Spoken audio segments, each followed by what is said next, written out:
प्रभु के मधुर नाम में आप सबों को जय मसीह की। आज नए साल के हम दूसरे इतवार की तैयारी में परमेश्वर के वचन की गहराई में जाके कुछ नई चीज़ों को देखेंगे।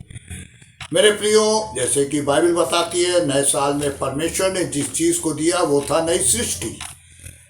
तुम जो मसीह यीशु में नई सृष्टि है। बाइबल ये कहती है पुरानी बातें बीत गई, देखो सब नई हो गई। आज हम आपको आगे ले चलेंगे जहां परमेश्वर कुछ खास बात बताने जा रहे हैं। नए वर्ष में क्या नई चीज वो हमारे संग करने जा रहे हैं, आज हम वहीं चलते हैं। यिर्मयाह नबी की पुस्तक के 31वें बाब की 31 से 34 आयत बहुत प्यारे तरीके से बताती है इस नए वर्ष में परमेश्वर हम सब के संग क्या करने जा रहे हैं। चलिए चलते हैं। यहां लिखा है, फिर यहोवा की यह वाणी है कि सुन, ऐसे दिन आने वाले हैं जब मैं इस्राएल और यहूदा के घरानों से नई वाचा बांधूंगा, न्यू कविनेंट। मैं सारे लोगों से एक नई वाचा बांधूंगा और लिखा है वो उस वाचा के समान ना होगी जो मैंने उनके पुरखाओं के साथ शुरुआत में बांधी थी। यानी बाइबल ये बता रही है कि परमेश्वर इस नए वर्ष में एक नई वाचा, एक नया एग्रीमेंट हमसे करने जा रहे हैं। और ये एग्रीमेंट उस पुरानी वाचा के समान नहीं होगा जो 10 कमांडमेंट्स के रूप में परमेश्वर ने इस्राएलियों को दी थी। अब उस कमांडमेंट के संग परमेश्वर की शर्त भी थी कि यदि तुम इसको फॉलो नहीं करोगे, मानोगे नहीं, तो तुम परमेश्वर की हर अनुग्रह से अलग हो जाओगे। मेरे प्रियो, बाइबल ये भी बताती है कि व्यवस्था विवरण 28-26, व्यवस्था 26, व्यवस्था विवरण 28 में परमेश्वर ने 2 तरह की बातें कही है वहां। एक, यदि तुम मेरी आज्ञाओं को मानोगे तो ये आशीषें आएंगी, और यदि मेरी आज्ञाएं नहीं मानोगे तो ये शाप तुम पे आएंगे। और आज आप सोच भी नहीं सकते, जब इस वचन को पढ़ें घर में, तो जो आज बीमारियां आई हैं इनका वर्णन आज से 4000 वर्ष पहले, 6000 वर्ष पहले परमेश्वर ने कर दिया। अब ये सोचिए कि परमेश्वर हमको कितना प्यार करते हैं कि 4000 वर्ष पहले परमेश्वर ने बता दिया कि यदि तुम मेरी आज्ञा नहीं मानोगे, आज्ञाओं को तोड़ोगे, तो तुम शाप के अधीन होगे और तुम पे ये सारी बीमारियां गुजर जाएंगी। यहां तक मैं सोचता हूं शायद 3 साल पहले किसी मनुष्य ने कोरोना के बारे में सुना भी नहीं था। अभी 1 साल पहले ओमिक्रॉन के बारे में नहीं सुना था। तो हम ये सोचें कि आने वाला दिन और कितनी भयंकरता लेके आ रहा है।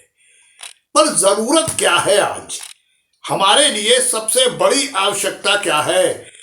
मेरे प्रियो, यहां बाइबल बता रही है कि नए वर्ष में परमेश्वर नई वाचा की बात कर रहे हैं। मैं तुम्हारे संग नई वाचा बांधूंगा, पुरानी वाचा नहीं। अब ये नई वाचा क्या है हमारे जीवन में, हमने कभी आपने सोचा? चलिए मैं आपको दिखाता हूं ये नई वाचा क्या है और बाइबल क्या बताना चाहती है। इब्रानियों की पुस्तक उसका 7वें बाब की 9वीं आयत, 19वीं आयत थी। इब्रानियों 7:19 में क्या लिखा हुआ है? परमेश्वर हमसे बताकर और सिखाना कुछ चाहते हैं। वहां पे क्या लिखा हुआ है? इसलिए कि व्यवस्था ने किसी बात को सिद्ध नहीं किया और उसके स्थान पर एक ऐसी उत्तम आशा रखी गई है जिसके द्वारा हम परमेश्वर के समीप जा सकते हैं। यह है नई वाचा। पुराने नियम के मुताबिक लोग, और या पुराने जमाने में लोग, एक तंबू के बाहर तक ही जा पाते थे, जिसे वाचा का तंबू कहा गया था। कभी भी उसके अंदर किसी को ना तो जाने का परमिशन, ना तो झांकने का था। और जो अंदर पवित्र स्थान था वहां महायाजक भी बिना लहू लिए साल में 1 बार से ज्यादा नहीं जा सकता था। लेकिन मेरे प्रियो, आज हमारे पास एक ऐसा द्वार खुला हुआ है कि हम परमेश्वर के चरणों में कहीं पर भी जाकर बैठ सकते हैं। हम सब ने अपने चर्चों में पर्दा देखा है जो पीछे की तरफ होता है, ऑल्टर के पीछे। मेरे प्रियो, पहले पुराने जमाने ही ऑल्टर के आगे होता था, और तब अंदर ऑल्टर होती थी जहां पे लोग बलिदान चढ़ाया करते थे, बलि का लहू चढ़ाते थे। लेकिन वो पर्दा फट गया है। यीशु मसीह ने जब अपना प्राण दिया सलीब के ऊपर, तो वचन ये बताता है कि वो पर्दा फट गया।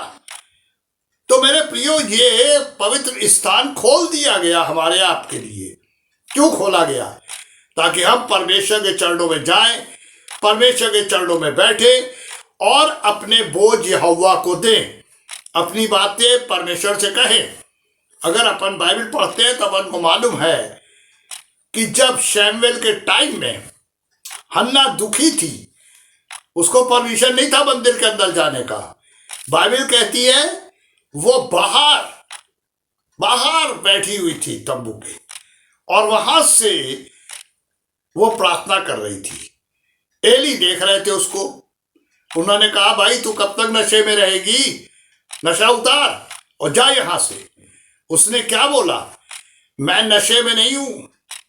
हो सकता है नशा करती हो। उसने कहा, अभी दिन चढ़ा, मैं नशे में नहीं हूं, परंतु मैंने अपने मन की बात खोल कर यहोवा से कही है। और उसके बदले क्या रिवॉर्ड मिला? उस वाचा के संदूक के पास प्रार्थना के बदले उसे क्या अवार्ड मिला? उसने एक बच्चा मांगा था, शैमुएल के रूप में आया और वायदा किया था, मैं इसे तुझे दे दूंगी। एक बच्चा मांगा, वो भी परमेश्वर को दे दिया, और उसके बदले परमेश्वर ने उसे 5 बच्चे और दिए। मेरे प्रियो, बाइबल क्या बताती है?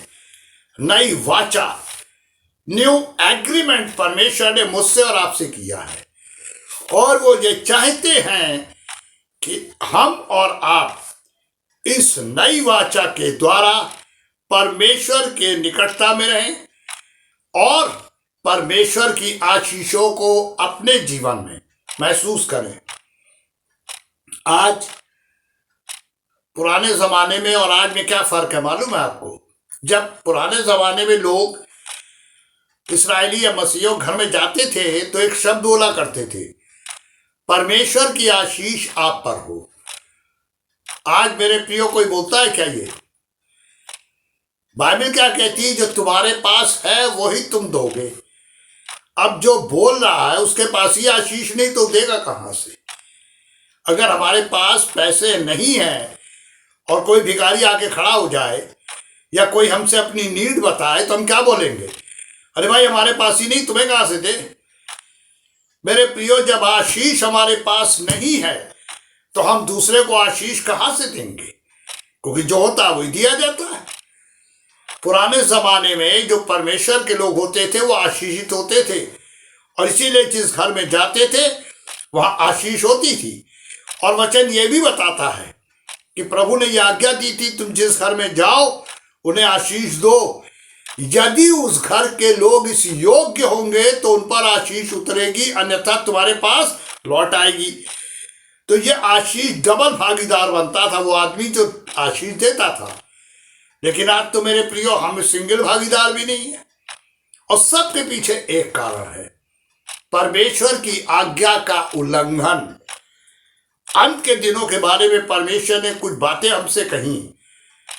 अगर आप पढ़ेंगे तो यहूदा की पुस्तक के पहले बाब की 26वीं आयत में बहुत खुल के कहा गया है क्या अंत के दिनों में किस तरह के लोग होंगे।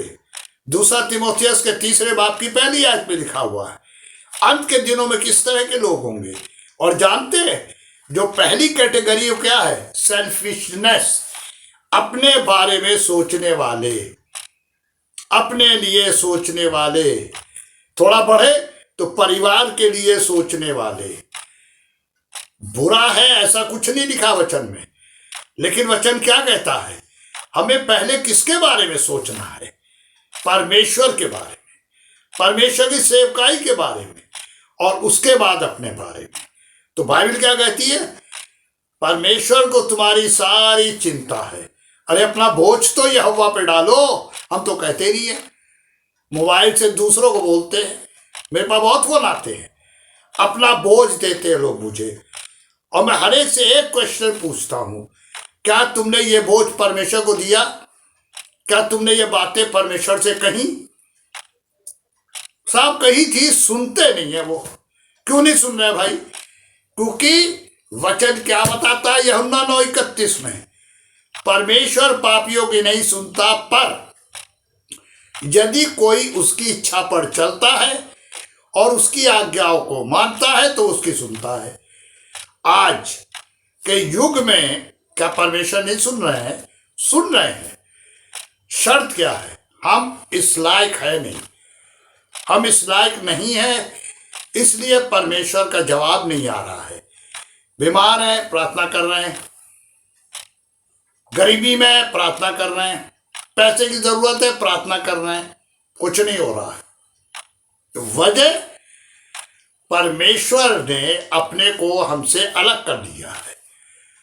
यशायाह 59 पहली आयत में लिखा है कि परमेश्वर तुम्हारे अधर्म के कामों ने तुम्हें तुम्हारे परमेश्वर से अलग कर दिया। मेरे प्रियो, बहुत जरूरी है ये नए वर्ष में हमको सोचना अपने बारे में। ये धीरे धीरे जा रहा है। आज से 3 महीने के बाद क्या होगा हम आप नहीं जानते हैं। मार्च में क्या हो जाएगा हम आप नहीं जानते हैं। लेकिन एक बात हम सब जानते हैं, और जो आज सारा संसार फॉलो कर रहा है, क्या अब खत्म होने वाला है सब कुछ। हर रिलीजन का आदमी ये कह रहा है, हाँ साहब ये अंत के दिन है, सब खत्म होने वाला है। मेरे प्रियो, जब खत्म होने वाला है तो आज खत्म होती हुई चीज से हम अटैच क्यों हैं? हमें अपने बारे में सोचना है कि हम खत्म होती हुई चीज से अटैच क्यों हैं। परमेश्वर क्या चाहते हैं, वचन क्या बताता है। वचन बिल्कुल क्लियर है याकूब 4:4 में, हे व्यभिचारिणियों, क्या तुम नहीं जानती, संसार से दोस्ती करनी परमेश्वर से बैर करना है, और जो कोई संसार का मित्र होना चाहता है वो अपने आप को परमेश्वर का बैरी बना लेता है। हाँ मेरे प्रियो, ये एक अजीब सी बात है, और हमारा इन्वॉल्वमेंट संसार के साथ ज्यादा हो रहा है, संसारिक लोगों के साथ ज्यादा हो रहा है। वजह सिर्फ एक है, और वो है हम धीरे धीरे भौतिकवाद की ओर बढ़ रहे हैं। लग्जोरियस लाइफ चाहिए हमको। नीड और ग्रीड में फर्क होता है, पर हम आज नीड क्रॉस करके ग्रीड में जा रहे हैं।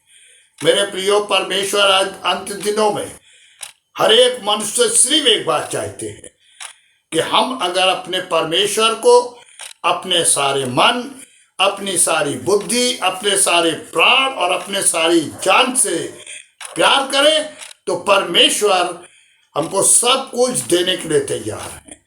बाइबल में कहीं नहीं लिखा कि परमेश्वर देंगे नहीं हमको।